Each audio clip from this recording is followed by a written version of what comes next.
If you're in a relationship or ever been frustrated in a relationship as a man or a woman, it's for the guys and the ladies out there. And who hasn't been? Let's be honest. This is for everybody. This might be the most important communication video I've made up to this point. This could very literally save your relationship. If you don't know this information, it's really so few people know this. It's shocking. And it's a wonder because they don't have this information. It's a wonder that any relationship lasts ever. It's one of the many reasons why there's a 60% plus divorce rate in the Western society. But anyway.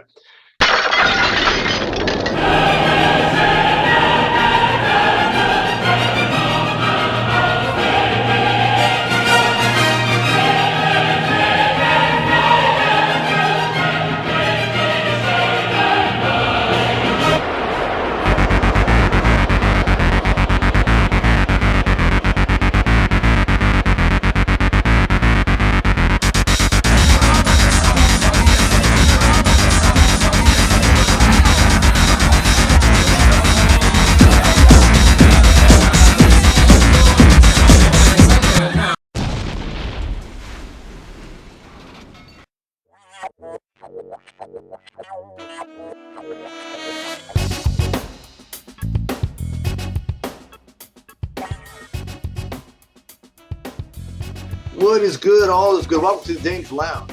I'm your host, the Dangerous One, and I am here to talk a little social dynamics with you. This is a flirting with danger segment, and if you do me a real quick favor, I'd love you forever. If you could just, destroy that like button, send it to someone that needs it. We're going to talk a little bit today in the Danger Lounge about subject of communication in relationship context. Okay, so we're not talking about necessarily flirting. We're talking about you're in a relationship. Everyone can hear this. This is literally one of the most important videos. All right, this topic has to do with how men and women communicate differently. Yeah, shocker. We all know that, right? Okay, we know this. Anybody's in a relationship understands that men and women communicate differently. If you ever read the book Men Are From Mars, Women Are From Venus, or even skimmed through it, there's a section there. One of the main principles is addressing the fact that when women have a problem or they're stressed about something, they tend to emote.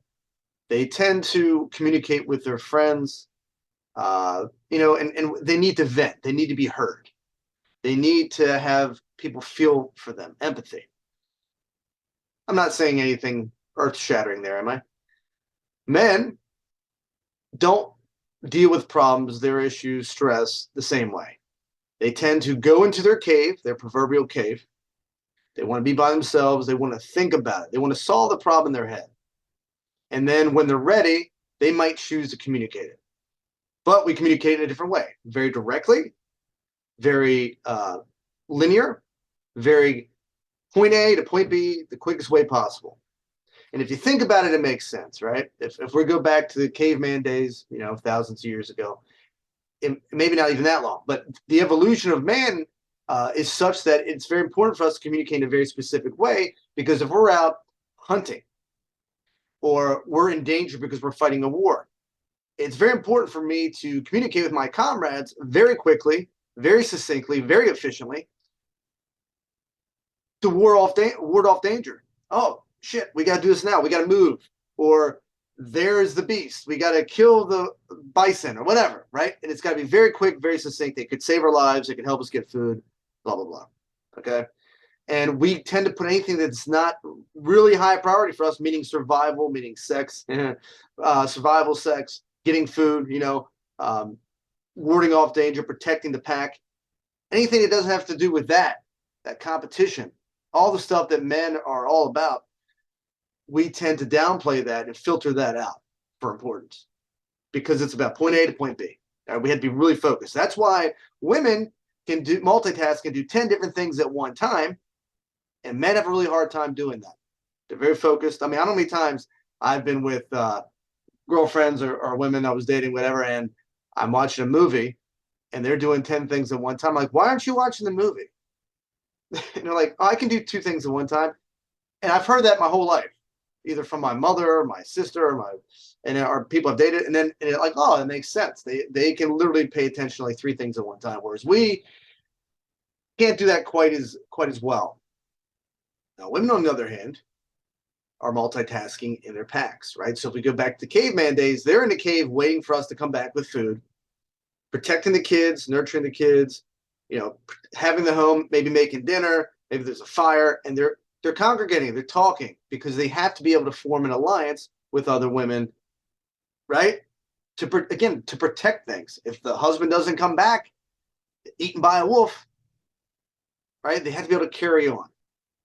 Bottom line, men and women communicate differently. And when they're under stress or within a relationship, they're going to handle it differently and communicate differently and also perceive messages differently. Men go into the cave. Women tend to congregate and want to emote to each other and just get it off their chest and want someone to empathize with them. Men want to solve the problem.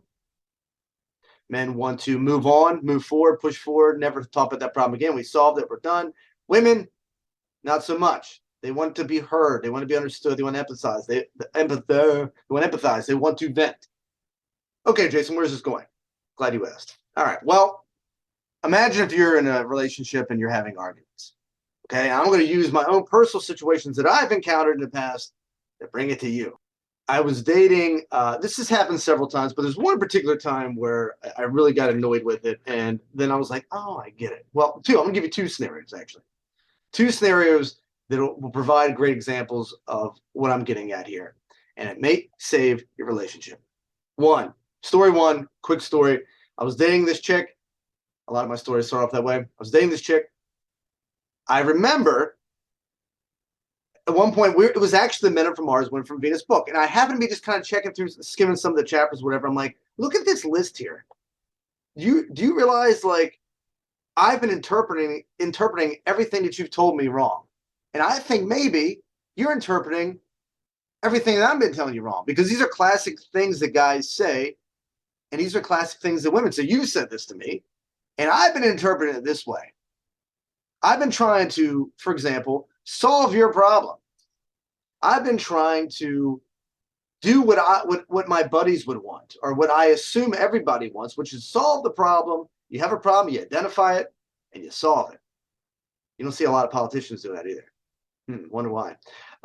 No, women don't care about that. And so this whole time, I'm thinking and there's a myriad of other things that I was saying or doing that she was perceiving in a way that I did not intend. And I was like, this whole time you thought I was being salty. For example, I was trying to solve her problem instead of listening to her, right? Oh, she's got, some bitch at work said X, Y, and Z to her, right? The average guy is going to say something like, well, do this, say this to her, or why don't you talk to your boss, or whatever. She doesn't want to hear that. What she wants to hear is listening. Oh, you don't say. Oh, well, how'd that make you feel? Wow, that must be frustrating, huh? I know that would piss me off. So, what are your thoughts about this? Do you feel like sharing? Okay. You see what I'm saying? Totally not what a guy would do. A guy would want to solve the issue and move on. Second story, and this all has a meaning, so just follow with me here. I'm dating this girl for a couple of years, and we're having the same conversation seemingly over and over again about the same perceived problem that I thought we had addressed and moved on from. Wasn't happening. I was, getting frustrated. Not simply because the problem wasn't solved, but because I seemed to have to revisit every weekend. Now, I wasn't living with her, so this was, during the weekends I'd see her primarily. And every weekend it must have been 4 or 5 straight weekends, we would talk about the same issue over and over and over again. And I'm not talking about it's a 5-minute conversation that you would have with a guy. So this is the difference here also. It wasn't linear. It wasn't the quickest way, most efficient way from point A to point B. Let's solve it, move on. It was the opposite. It was, we're talking in circles, and we never solved the problem the first time because, again, I'm a guy, but at this point I know not to solve the problem, but to listen, or the best job I can with it. I'm getting frustrated because the problem is never resolved, and we're talking about it every weekend. And I'm getting really pissed off because it's not a 5-minute conversation. It is hours of conversation. I mean, the entire weekend full of conversation. So now, as you can imagine, I'm really getting annoyed. Every weekend we're talking about it's getting emotional. It's stressing me the fuck out because I'm a guy. I handle this differently. I don't want to communicate in this fashion. And it occurred to me, I think this is actually when it started to occur to me. Knowing what I know about the situations and what I've just told you about the difference between the behaviors and the communication style of men and women, I noticed something.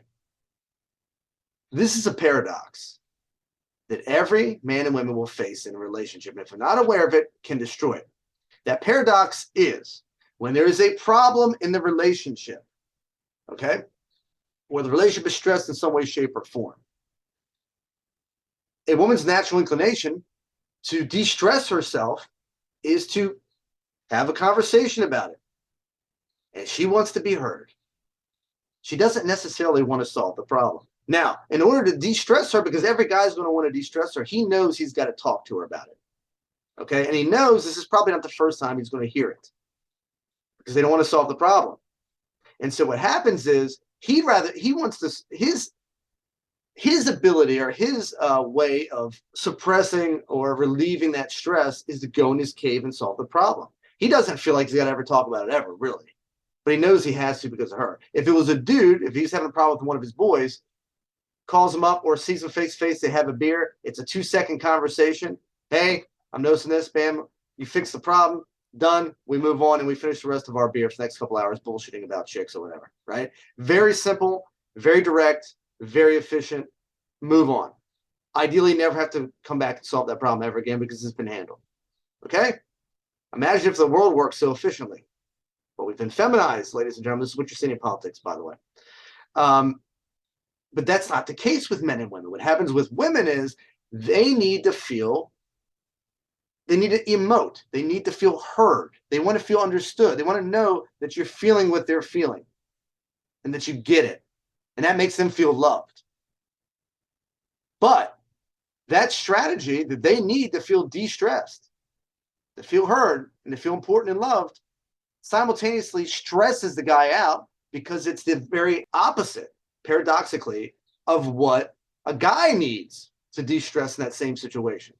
Because the guy needs to go to his cave and de-stress. And then when he's ready to talk about it, if he's ready to talk about it, when he's ready to talk about it, he'll come out of his cave, proverbial cave, and he will address it then. But if and when he's ready, he wants to do so like he would a guy.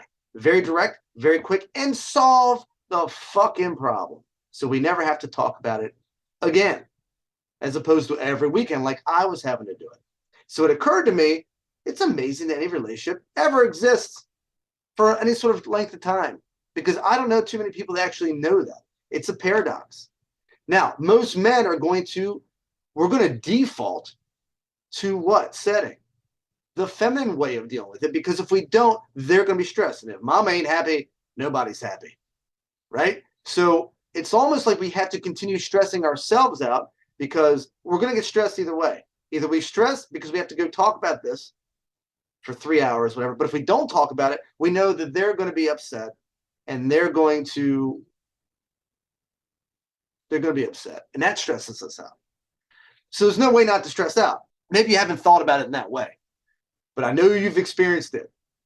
And it's unbelievably frustrating. And, you know, I don't know necessarily what the answer is.